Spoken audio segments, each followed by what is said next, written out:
नमस्कार साथियों, ट्रिक वाले इस डिजिटल मंच पर मैं आपका हिंदी मित्र नरेश गोयल आपका हार्दिक अभिनंदन व स्वागत करता हूं। तो दोस्तों चलते हैं अपन अगले पार्ट की ओर।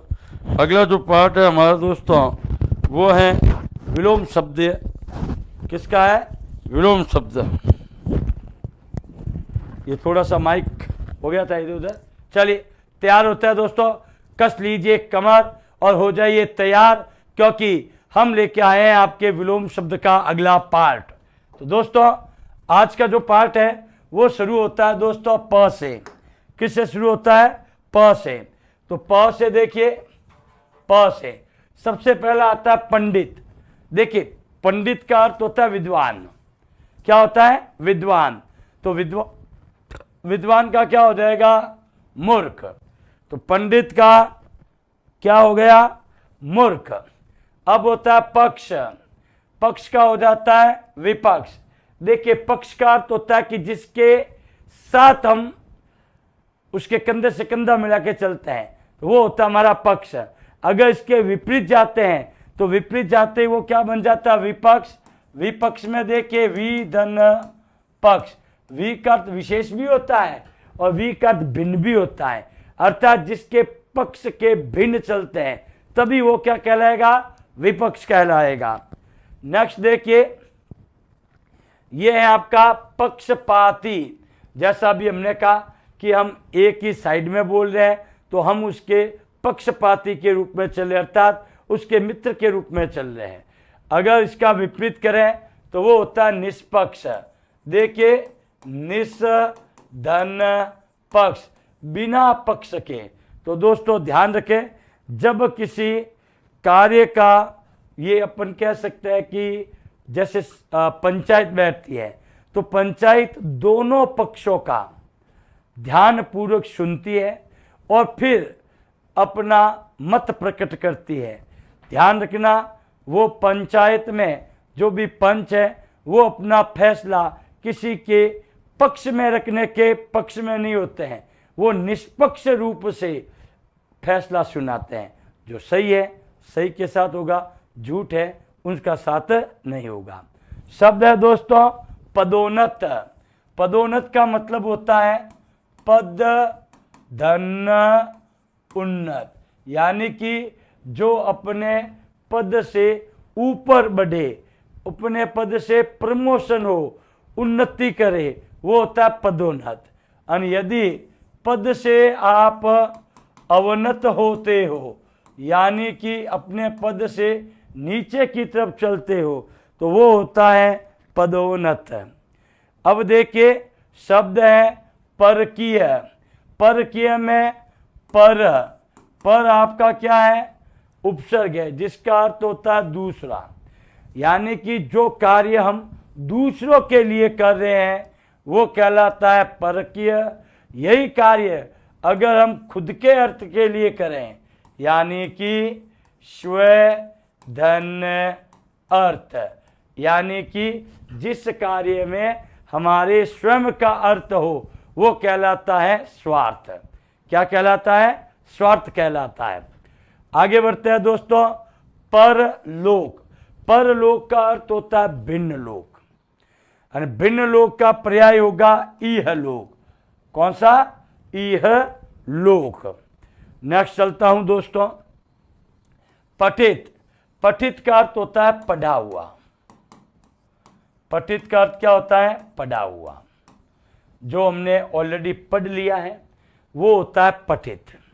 और पठित का विलोम होता है अपठित। अपठित का मतलब अधन पठित, अर्थात जो पढ़ा ना हो।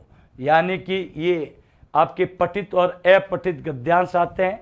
पठित गद्यांश बोल तो जो पुस्तक आपकी चल रही है उसी में से वो पॉइंट बनेगा। अपठित बोले तो जो इस पुस्तक में नहीं है वो होता है अपठित। नेक्स्ट आता है परा। परा का हो जाएगा अपरा। अपरा में देखो अधन परा, सीधा सा है। अगला जो शब्द है दोस्तों वो है पराधीन। शब्द क्या है? पराधीन। ध्यान पूर्वक देखिए, पराधीन के जब मैं विच्छेद करता हूं दोस्तों तो ये बनता है धन अधीन। क्या बनता है? पर धन अधीन। ये देखिए, पर धन अधीन यानी कि जो दूसरों पे अधीन हो वो होता है पराधीन, जिसको हम कह सकते हैं कि भाई हम गुलामी की बेड़ियों में है, पराधीन, दूसरों के अधीन है। और दूसरा आता है, इसका जो विलोम शब्द है परा का हो जाएगा स्वाधीन। स्वाधीन में होता है स्व धन अधीन। स्व का मतलब होता है स्वयं से, यानी कि जो स्वयं के अधीन हो वो तो होता है स्वाधीन, और जो दूसरों के अधीन है वो होता है पराधीन। तो पराधीन का क्या हो गया? स्वाधीन। अब आता है परितोष। परितोष का अर्थ होता है पुरस्कार। क्या होता है? पुरस्कार। और परितोष का हो जाता है अपरितोष, यानी कि जो पुरस्कार ना हो। जब पुरस्कार ना होता है तो ये पॉइंट बनता है दंड का। दंड बोले तो सजा, दंड बोले तो क्या होगा? सजा। नेक्स्ट है परस। परस है, ध्यान रखना, परस का अर्थ होता है कठोर। परस का अर्थ क्या होता है? कठोर। और इसका विपरीत यानी विलोम, विलोम हो जाता है कोमल। तो कठोर का क्या हो गया दोस्तों? कोमल हो गया। आगे बढ़ता हूं दोस्तों, शब्द है परोक्ष। परोक्ष का, इसको परोक्ष का होता है प्रत्यक्ष। देखिए, परोक्ष बोले तो पर धन उक्ष से होता है, यानी कि जो सामने नहीं है। और प्रत्यक्ष का अर्थ होता है जो आंखों के आगे है, वो होता है प्रत्यक्ष। और परोक्ष जो आंखों के आगे नहीं है। नेक्स्ट देखिए दोस्तों, पात्र। किसी भी काम के लिए, जैसे कि किसी भर्ती के लिए योग्यता बताई जाती है कि भाई फलानी भर्ती के लिए अभ्यर्थी की ये योग्यता होनी चाहिए। अगर वो उसके योग्य है तो उसको कहता है पात्र। क्या उसके लिए वो पात्र है? अगर वो योग्यता नहीं रखता है तो उसको क्या कर दिया जाएगा? डिस्क्वालीफाई, जिसको कहते हैं अधन पात्र, अर्थात वह इसके लिए पात्र नहीं है। तो पात्र का क्या हो जाएगा दोस्तों? अपात्र। आगे बढ़ता हूं दोस्तों, देखिए अगला जो पॉइंट आता है, यस, ये लीजिए, अगली स्लाइड आपके सामने आ चुकी है दोस्तों, ये लीजिए। अगला है पालक। पालक का मतलब होता है पालने वाला। क्या होता है? पालने वाला। तो पालक का हो जाता है घातक, यानी कि मारने वाला। क्या होता है? मारने वाला। तो पालने वाला का विपरीत मारने वाला, घातक है ये। जैसे कि अपन देखते हैं कि कुछ वस्तुएं, कुछ खाद्य चीजें व्यक्ति के लिए घातक होती है, क्योंकि केमिस्ट्री का रूल अपना है, रसायन विज्ञान का। तो कुछ चीजें ऐसी होती है जिसके दोनों को मिलाते हैं अपन तो वो अंदर ही अंदर रिएक्शन कर देता है, तो वो क्या होता है? घातक होता है। तो ध्यान रखें, पालक का क्या होगा? घातक। अगला देखिए, शब्द है पाठ्य। पाठ्य में शब्द बनता है पठ धनय। पठ का अर्थ होता है पढ़ना, यानी कि जो पढ़ने योग्य है वो होता है पाठ्य।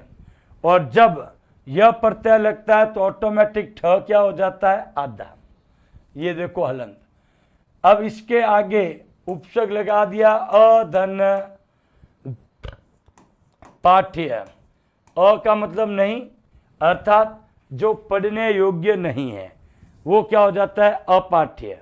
ये भी कह सकते हैं जिसे हमने पढ़ा है वो पाठ्य है, जिसे हमने नहीं पढ़ा है वो क्या हो जाएगा? अपाठ्य। अ हमारा क्या है? उपसर्ग है, ये ध्यान रखें। अगला देखिए, अगला आता है पाश्चात्य। पाश्चात्य का होता है पौर्वत्य। पौवर्त्य को या प्राचार्य, पहले तो इसको शब्द को समझो। शब्द क्या है? पौर्वात्य। पौर्वात्य में ध्यान से देखो आप, पीछे क्या लगा? यह प्रत्यय, मात्रा किसकी है? औ की। औ की मात्रा किसमें हो जाएगी? ऊ में। तो ये क्या होगा, पूर्वात। पूर्वात का मतलब होता है पूर्व। पूर्व बोले तो पहले। तो यहाँ पर सीधा सा देख सकते हैं पाश्चात्य। पाश्चात्य का अर्थ प्राचीन से होता है और पौर्वात्य बोले तो पूर्व से, ठीक है ना, प्राचार्य भी कह सकते हैं। तो पाश्चात्य संस्कृति। तो इसका एक शब्द मैं आपके सामने और भी लेता हूं दोस्तों। ये देखिए, जो हमारा शब्द है वो है दोस्तों पाश्चात्य। शब्द क्या है, पाश्चात्य। ये लीजिए दोस्तों,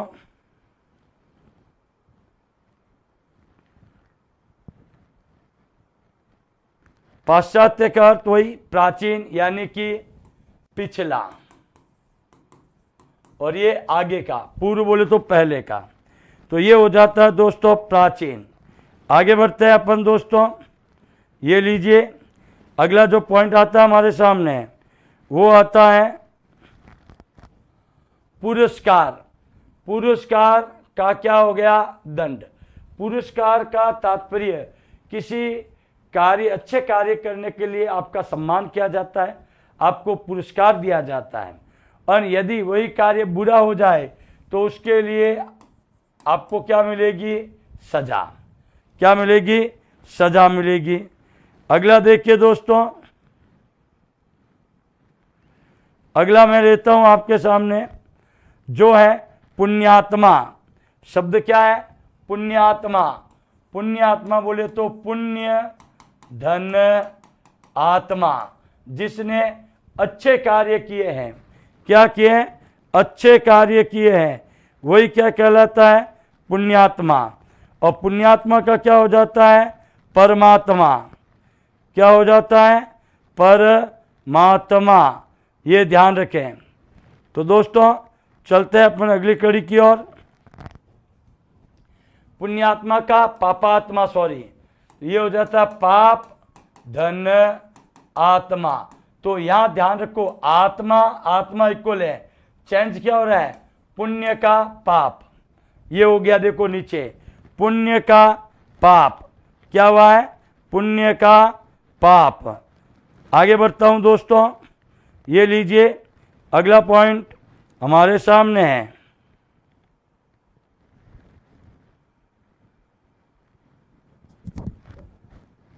देखिए अगला है पुरोगामी। पुरोगामी का होता है आपका पश्चगामी। पुरोगामी का क्या हो जाएगा, पश्चगामी। पूर्व बोले तो आगे, पश्च बोले तो पीछे। जो पहले चले पुरोगामी है, जो बाद में चले वो हमारा क्या है, पश्चगामी है। आगे देखो दोस्तों, अगला पॉइंट आता है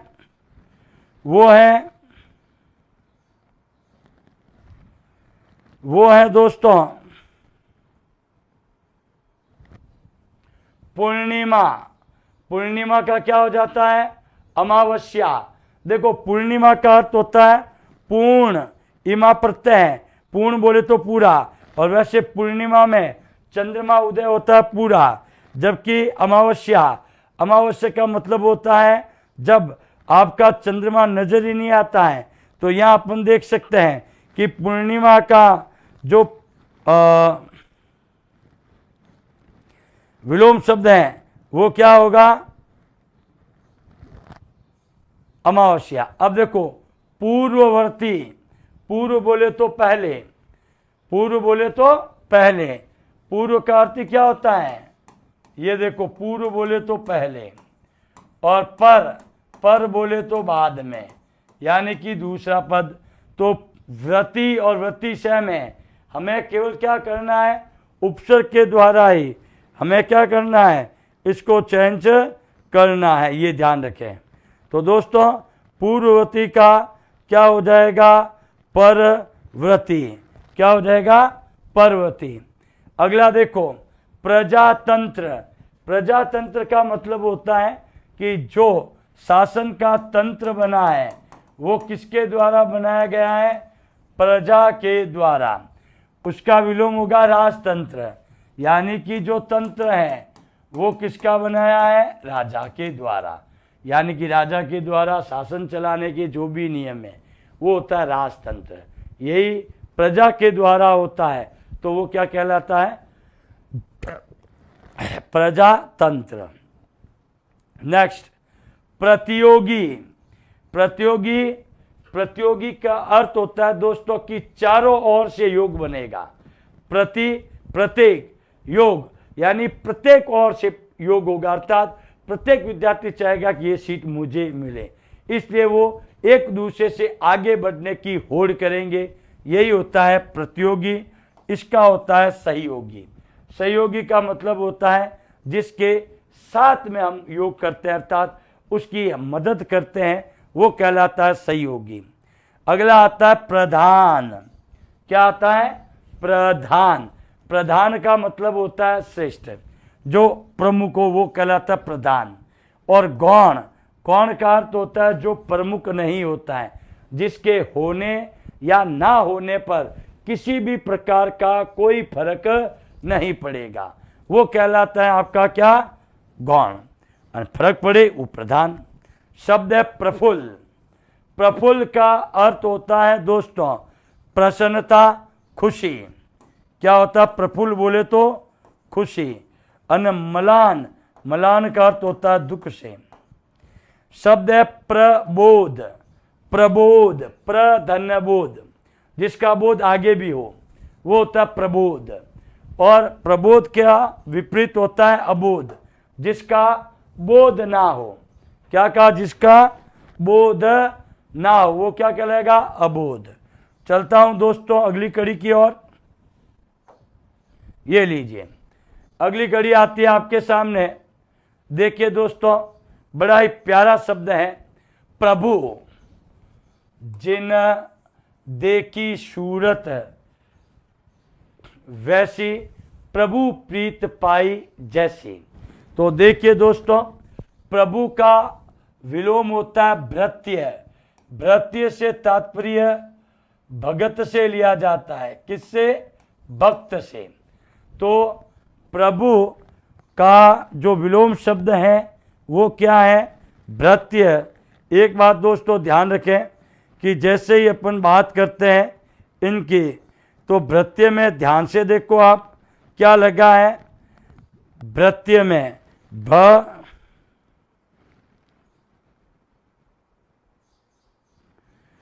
शब्द है हमारा क्या दोस्तों? भृत्य। ये देखिए, भृत्य का अर्थ वही भक्त कह दो, सेवक कह दो, नौकर कह दो, ये इसके पर्याय के रूप में है। जैसे प्रभु स्वामी है तो स्वामी का सेवक, अगर मालिक है तो मालिक का क्या हो जाएगा? नौकर। क्या हो जाएगा? नौकर। ये ध्यान रखना। तो दोस्तों चलते हैं अगली कड़ी की ओर। ये लीजिए, अगली कड़ी हमारे सामने है। अगली कड़ी हमारे सामने प्रमुख। ये अभी थोड़ी देर पहले ही हमने किया, ये ध्यान रखना। शब्द क्या है आपका? प्रमुख। प्रमुख का क्या होता है? गौण या सामान्य।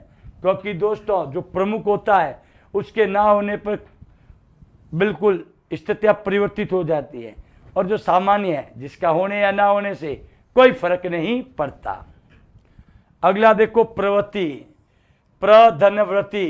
प्रवृत्ति का हो जाएगा निर्वृत्ति, यानी कि प्रधनव्रति।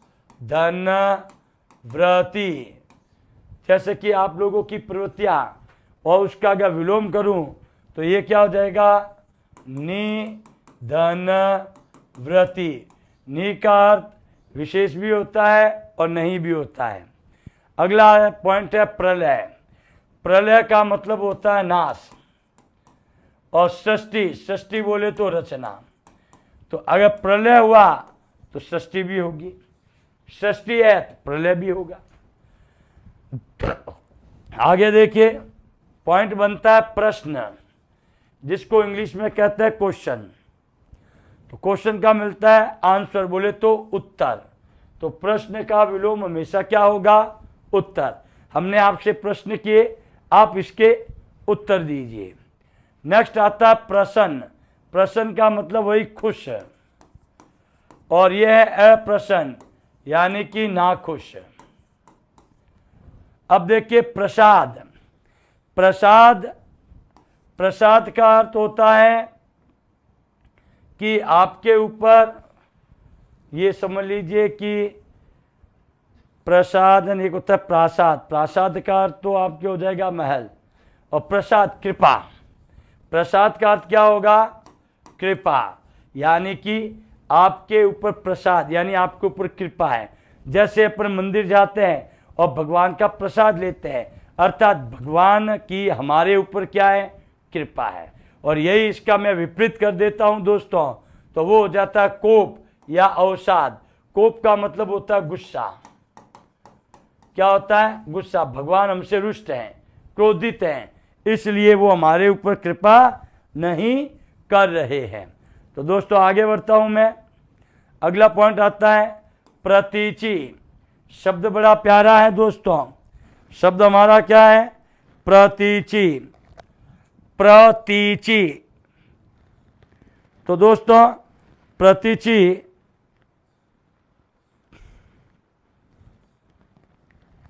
शब्द है प्रतीचि, ध्यान रखना, बड़ी मात्रा है। प्रतीचि का शब्द का जो अर्थ होता है दोस्तों, वो होता है पश्चिम। प्रतीचि का अर्थ क्या होता है? ध्यान रखना, ये होता है पश्चिम। अब मुझे प्राची शब्द का अर्थ बताने में मुझे लगता है आवश्यकता नहीं है, क्योंकि पश्चिम का विलोम शब्द क्या होगा? पूर्व। तो ध्यान रखें, प्रतीचि पश्चिम को कहते हैं और प्राची शब्द पूर्व के लिए प्रयुक्त होता है। अगला देखिए प्रसारण, जिसका हम प्रसारण करते हैं, यानी कि इसको हम चारों ओर फैलाने का काम करते हैं, वो होता है दोस्तों प्रसारण। और जब हम इसको रोकने का काम करें तो ये हो जाता है संकुचन। क्या हो जाता है? संकुचन। अगला देखिए दोस्तों, शब्द आता है प्रस्तुत। जो हमारे सामने होता है वो तो होता है प्रस्तुत, और जो हमारे सामने नहीं है वो क्या होगा? अप्रस्तुत। क्योंकि अप्रस्तुत में ए धन्य प्रस्तुत, ए का अर्थ होता है ना, अर्थात जो प्रस्तुत ना हो। अगला आता है दोस्तों प्राकृतिक। प्राकृतिक का मतलब होता है जो प्रकृति की देन होती है, जो प्रकृति ने हमें दिया है, जिस रूप में प्रकृति ने हमें दिया है, वो होता है दोस्तों प्राकृतिक। और उसमें अगर अपन उसकी एक कॉपी पेस्ट कर लेते हैं तो कॉपी पेस्ट होते ही वो बन जाता है उसका क्या? कृत्रिम। क्या बन जाता है दोस्तों? कृत्रिम बन जाता है। अगला देखिए प्राचीन। प्राचीन बोले तो पुराना, और अर्वाचीन या नवीन बोले तो नया।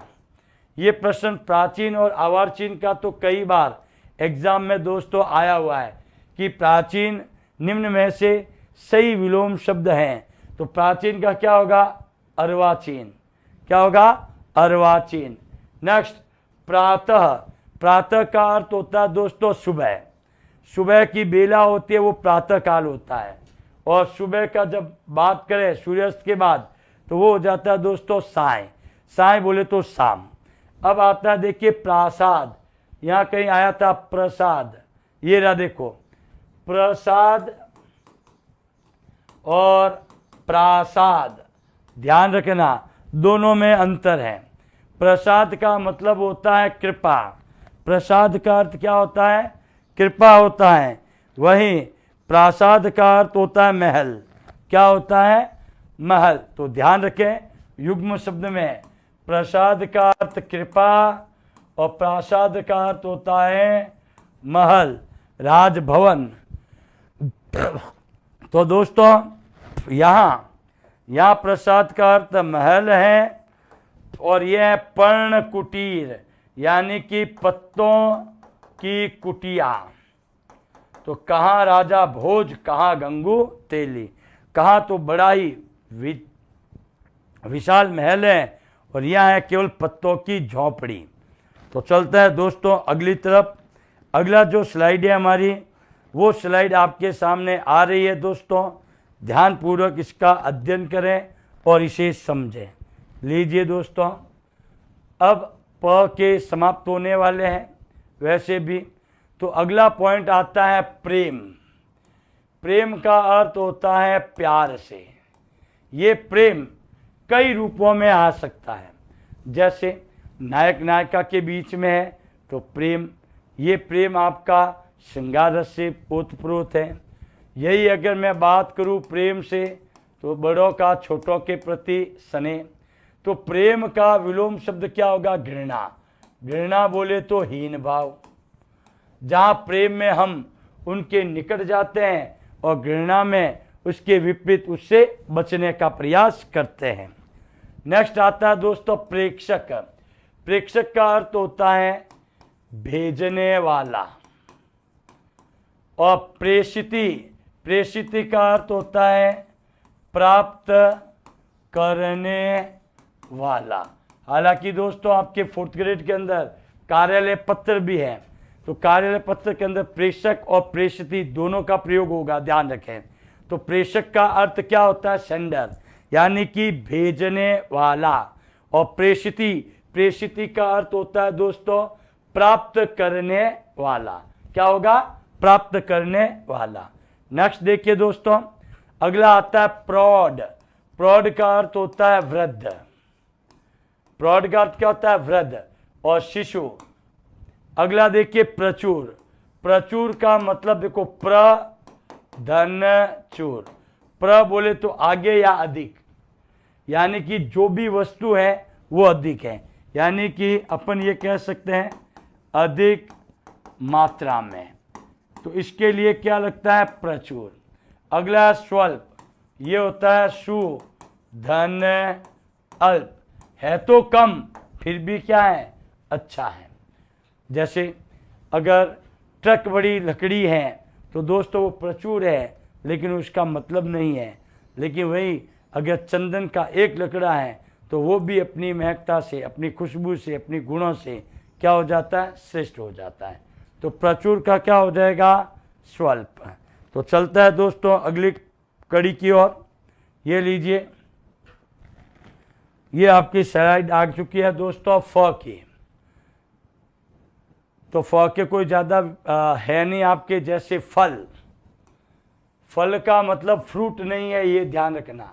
यहाँ फल का अर्थ होता है नतीजा, परिणाम का। जैसे कि आज आपका परीक्षा फल आ रहा है, तो परीक्षा जैसा कोई फल नहीं है, यानी आपके परीक्षा का क्या आ रहा है? परिणाम आ रहा है। तो फल का क्या हो जाता है? निष्फल। निष्फल में होता है निष्धन फल, अर्थात बिना फल के।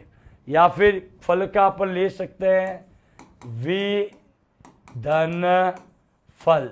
वि का अर्थ होता है विशेष या भिन्न, तो जो भिन्न फल निकलता है वो होता है विफल। शब्द है फूल। फूल का विलोम शब्द हो जाता है क्या? कांटा। ध्यान रखना दोस्तों, पुनः कह रहा हूं, फूल जो शब्द है, फूल फ्लावर से है, जबकि कांटे ये इसका विलोम शब्द है। ये भी बताया जाता है कि फूलों को प्राप्त करने के लिए कांटों का चुभन भी सहन करना पड़ता है। नेक्स्ट फूलना। फूलना का हो जाता है मुरझाना। जैसे कि हम बात फूल की करें तो जब तक दोस्तों फूल अपनी शाखा से जुड़े होते हैं वो एकदम खिले खिले होते हैं, लेकिन समयानुसार, समयानुरूप जब उसका टाइम पीरियड हो जाता है या उसको शाखा से हटा दिया जाता है दोस्तों, तो धीरे धीरे वो क्या हो जाएगा? मुरझा जाएगा। क्या हो जाएगा? मुरझा जाएगा। नेक्स्ट चलता हूं दोस्तों फूहड़। फूहड़, फूहड़ का अगर मैं अर्थ निकालूं दोस्तों तो ना समझ से भी हो सकता है, ये ध्यान रखना। शब्द हमारा क्या है? फूहड़। ध्यान रखें, फूहड़। फूहड़ का अर्थ होता है दोस्तों अश्लील एवं हेय। फूहड़ का क्या होता है?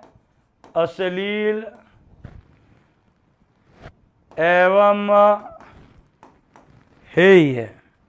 दूसरा इसको हम ले सकते हैं गंवार से, जबकि वही इसका विलोम शब्द क्या है? सभ्य। क्या है? सभ्य। और जब हम इसके विपरीत चलते हैं दोस्तों, ध्यान रखना, तो सभ्य में आप देख सकते हो, सभ्य का अर्थ होता है शिष्ट। सभ्य का अर्थ क्या होता है? शिष्ट। ध्यान रखिए, शब्द थोड़ा सा कठिन है लेकिन है बड़ा शानदार। क्या है? ये होता है शिष्ट, ये होता है अशिष्ट। अशिष्ट बोल तो अश्लील एवं है, ये बोलने का पता नहीं रहता है, कुछ भी बोल देता है, फूहड़ है, गवारू है। सभ्य एकदम पढ़ा लिखा है, शिष्टाचार वाला है, शिष्ट है। तो ये है दोस्तों हमारा फ से। अब प फ के बाद में आता है हमारा अगला पॉइंट ब। ब से, ये देखिए ब से है अपना, छोटा सा है, नजर नहीं आ रहा होगा, बड़ा कर देता हूं मैं। ब, तो ब में देखिए सबसे पहला आता बंजर। बंजर का अर्थ होता है जिस भूमि पर, जिस भूमि पर खेती ना हो। क्या ना हो? खेती ना हो। यानी कि दोस्तों उस जमीन के ऊपर किसी भी प्रकार का पादप, पेड़ पौधे नहीं उगते हैं, तो वो जमीन होती है बंजर। इसका विपरीत बंजर का होता है उर्वर, यानी कि जमीन ऐसी उपजाऊ है। क्या है? उपजाऊ, कि जिस पर आप कुछ भी कर लो। क्या कर लो? कुछ भी कर लो, वो सारी चीजें आपके सामने आ जाएगी। तो ये देखिए इसका क्या हो जाएगा? उपजाऊ, यानी कि वह जमीन जिस पे आप कुछ भी बोले, क्या बोले? कुछ भी, तो वो सारी चीजें आपके हो जाएगी।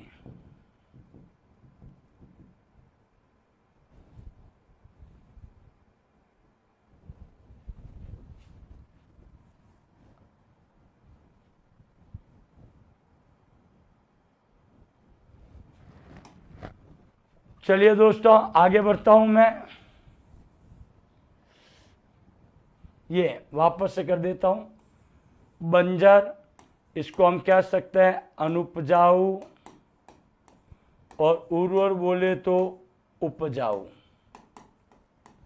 ठीक है।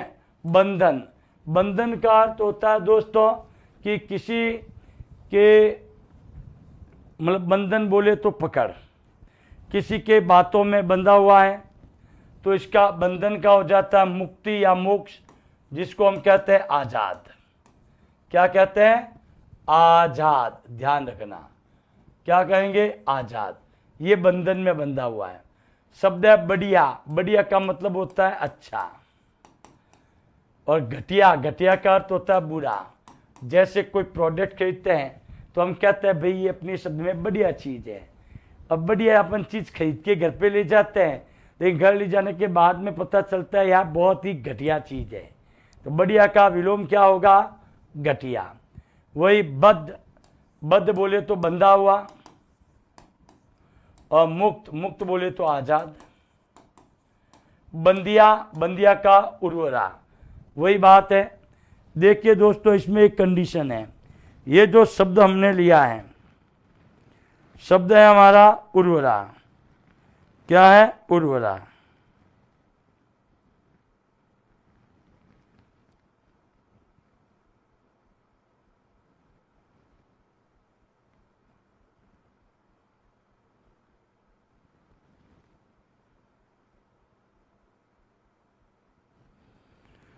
चलिए दोस्तों शब्द को देखिए अपन। शब्द जो हमारा है दोस्तों वो है बंदिया। देखिए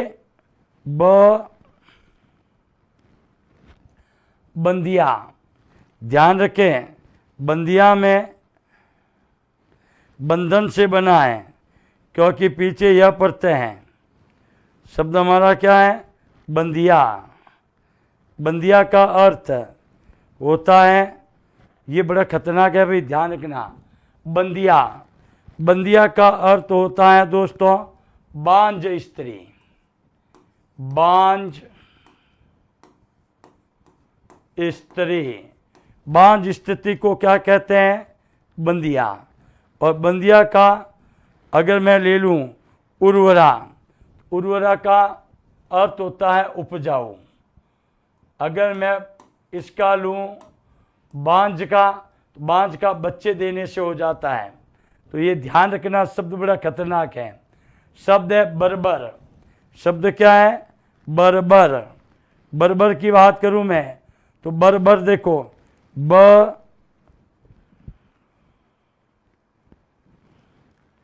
बर्बर का अर्थ होता है असभ्य या जंगली। बर्बर का अर्थ क्या होता है? असभ्य या फिर इसको कह सकते हैं जंगली। तो असभ्य का जो विलोम शब्द होगा वो क्या होगा? सभ्य। अगला आता है देखो बलवान। बलवान का अर्थ होता है जिसमें बल होता है। तो बलवान का विलोम शब्द करूं तो ये होता है निर्बल। तो ये हो जाएगा निर्धन बल। निर का अर्थ होता है बिना, अर्थात बिना बल के, वो क्या कहलाएगा? निर्बल। शब्द है बलिष्ठ। बलिष्ठ क्या करता है? तो ये बनता है बल धन इष्ट। और निर्बल, तो निर्बल का अर्थ होता है वही बिना बल के। तो एक तो आपके अंदर बल है, ये का निर्बल है। शब्द होता है दोस्तों बहादुर।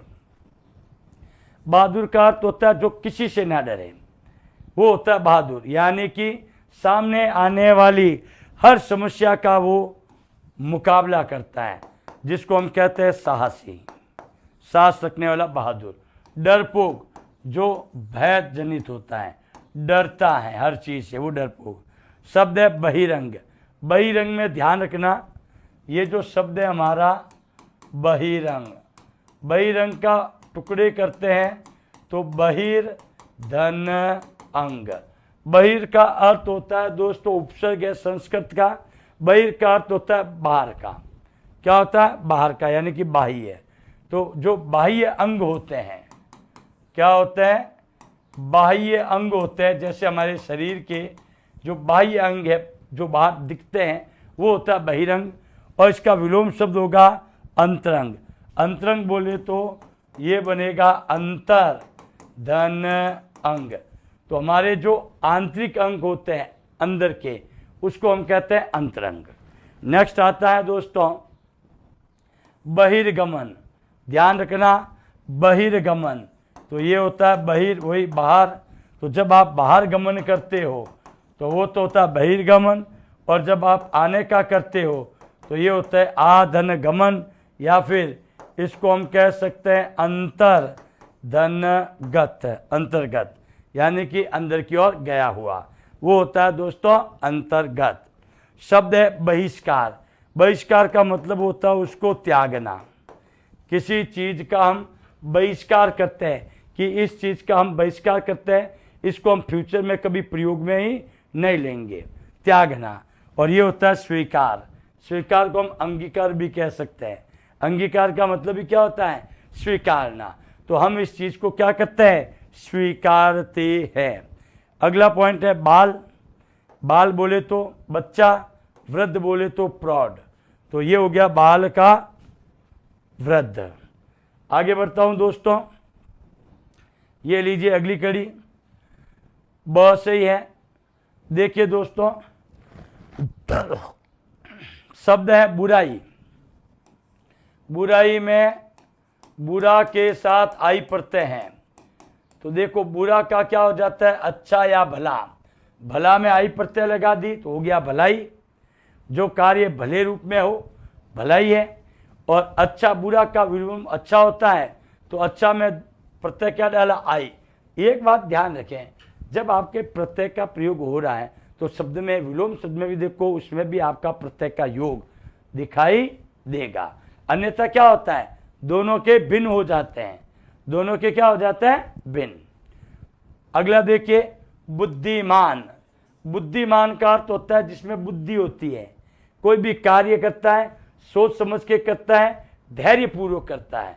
और इसी का विपरीत बुद्धिहीन, जिसकी बुद्धि हो गई है हीन, अर्थात मूर्ख। बेर, बेर का अर्थ होता है शत्रु। और प्रीति, प्रीति का अर्थ होता है मित्रता से। ब्रह्म, ब्रह्म का हो जाएगा क्या, जीव। कहते हैं आत्मा परमात्मा से मिलती है।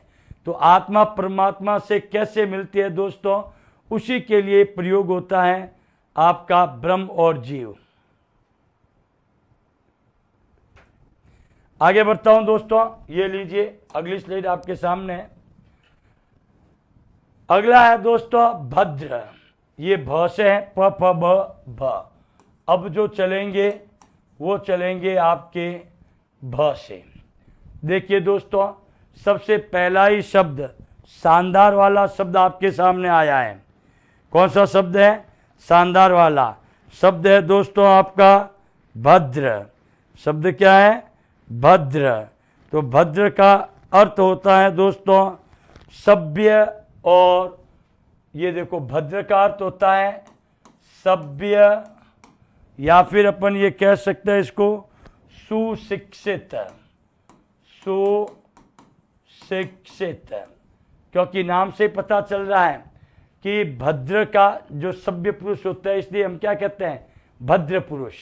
क्या कहते हैं, भद्र पुरुष, यानी कि सभ्य पुरुष है। अभद्र का अर्थ होता है अधन भद्र, यानी कि जो सभ्य है, तो सभ्य का क्या हो जाएगा, असभ्य। सुशिक्षित का क्या हो जाएगा, अशिक्षित हो जाएगा। अगला पॉइंट देखिए दोस्तों, अगला पॉइंट आता है हमारे सामने, वो है भयंकर। भयंकर का अर्थ ही देखो भयंकर ही है। क्या कहा मैंने, भयंकर का अर्थ ही भयंकर ही है। क्योंकि दोस्तों जब हम बात करते हैं भयंकर की, तो नाम से ही पता चलता है भयंकर। तो भयंकर का अर्थ होता है डरावना। भयंकर का अर्थ क्या होता है, डरावना।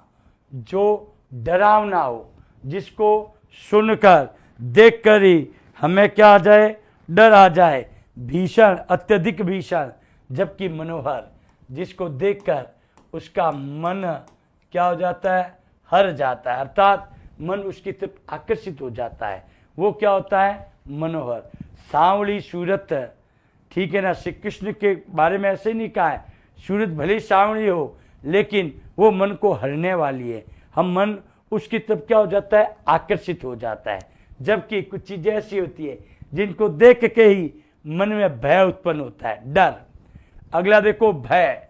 भय का अर्थ ही क्या होता है, डर। जबकि साहस या फिर अभय, अधन भय, अर्थात जिसको डर ना लगे। क्या ना लगे, डर ना लगे, वो होता है अभय। अगला है दोस्तों भक्षक। भक्षक का तात्पर्य होता है खाने वाला, यानी कि भक्षक जो उस चीज को क्या करे, हाँ यह शब्द है हमारा भक्षक।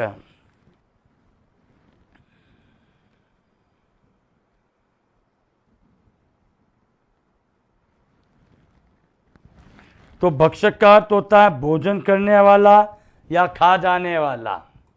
अगर मैं खा जाने वाला लिखूं तो अच्छा रहेगा, खा जाने वाला। और यही शब्द करता हूं रक्षक, तो रक्षक का मतलब होता है रक्षा करने वाला। तो एक तो जो खा जाए और एक जो बचा ले, बचाने वाला ही रक्षक का मतलब होता है बचाना, बचाना। तो वो क्या होता है, रक्षक। वही भक्ष्य, भक्ष्य का अभक्ष्य, भक्ष्य का क्या हो जाएगा, अभक्ष्य। भाग्य कहते हैं ना दोस्तों, उसका भाग्य बड़ा अच्छा है, उसका भाग्य बड़ा अच्छा है। तो भाग्य का क्या हो जाएगा, दुर्भाग्य। दुर का अर्थ होता है बिना, बिना यानी भाग्य के बिना, वो होता है दुर्भाग्य।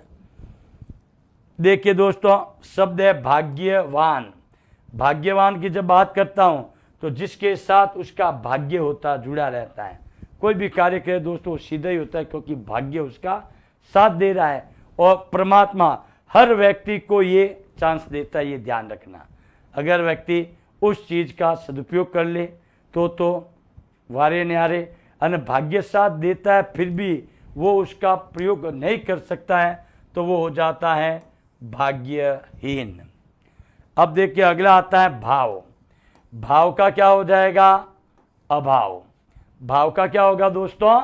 अभाव होगा। देखिए जब अपन किसी भी चीज़ के प्रयोग करते हैं तो प्रयोग में आपके सीधा सा आता है, ये देखिए शब्द है हमारा क्या? भाव। अब भाव का अर्थ देखो, भाव का अर्थ होता है मन में उठने वाला विचार। क्या होता है? मन में उठने वाला विचार, ये भाव। मन में उठने वाला विचार, वो क्या होता है? भाव। और अभाव, अभाव का मतलब होता है अधन भाव। जब मन में आपके भाव ही नहीं उठे, वो होता है अभाव। किसी चीज़ की आवश्यकता होती है और वो वस्तु ही नहीं होती है तो उस वस्तु का होता है क्या? अभाव। देखिए भावी, भावी का तात्पर्य आने वाले समय से है, आने वाले समय से है, उसको कहते हैं भावी, जिसको हम हिंदी में कहते हैं भविष्य। आने वाले समय में जिसका होना पाया जाए वो होता है दोस्तों क्या? भविष्य। क्या होता है? भविष्य होता है। अगर मैं कहूँ इसका भूत या अतीत अर्थात बीता हुआ, क्या होता है? बीता हुआ। अगला आता है भीत। भीत का अर्थ होता है भय, डर और निर्भय, निर्धन भय, बिना भय के अर्थात बिना डर के, वो होता है क्या? निर्भय। आगे बढ़ता हूं दोस्तों। भिक्षु। भिक्षु का अर्थ है भिखारी, साधु, साधु। भूप, भूप का अर्थ होता है राजा। भूप का अर्थ क्या होता है? राजा। अगला देखिए विज्ञ। शब्द क्या हमारा? विज्ञ है, ये ध्यान रखें। अब देखिए दोस्तों, कई बार विद्यार्थी इसके भ्रम में रह जाते हैं कि गुरुजी विज्ञ, ध्यान रखना।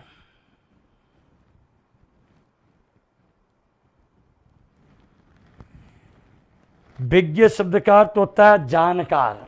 विज्ञ का क्या होता है? जानकार। और ये है अनभिज्ञ।